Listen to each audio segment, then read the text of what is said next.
ඔයාට නිතරම බඩේ අමාරුව නැත්තම් ගෑස්ට්‍රයිටිස් වගේ දැනෙනවද? බොහෝ දෙනෙක් මේක සාමාන්‍ය ගෑස්ට්‍රයිටිස් කියලා හිතලා නොසලකා හරිනවා.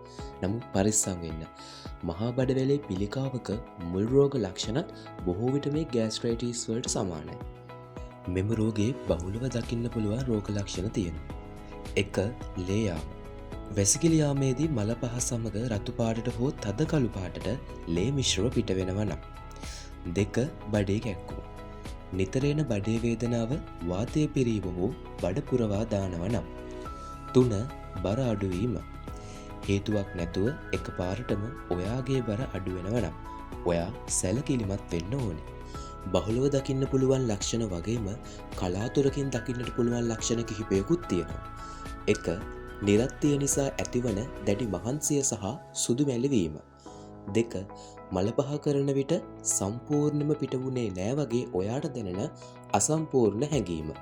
3. මල පහ පැන්සලක් වගේ හීනියට පිටවීම. මේ ලක්ෂණ ඔයාට තියෙනවා නම් ඔයා අවධානයෙන් ඉන්න ඕනේ. මේ තත්ත්වය හොඳ කරන්න ප්‍රතිකාර ක්‍රම තියෙනවද?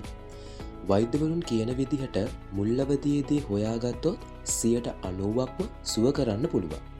ඒ වගේම පිළිකාව තියෙන බඩවැලේ කොටස ඉවත් කිරීම සිද්ධ කරන්නත් පුළුවන්. සැත්කමකට පසු ඉතිරි සෛල විනාශ කිරීමට ඖෂධ හෝ විකිරණ ලබා දීමක් පවා සිද්ධ කරනවා. සමහර විට බඩේ පැත්තකින් මල පහ පිටවීමට බටයක් දාන්න වෙනවා. ඉතින් ඔයාටත් මේ වගේ රෝග ලක්ෂණ තියෙනවා නම් තවදුරටත් ගෑස්ට්‍රයිටිස් කියලා හිතලා නිකන් ඉන්නේ නැතුව වහාම වෛද්‍යවරයෙක් හම් වෙලා ප්‍රතිකාර ලබා ගන්න. අතට ගිහින් එන්න හැමෝටම සුබ දවසක්.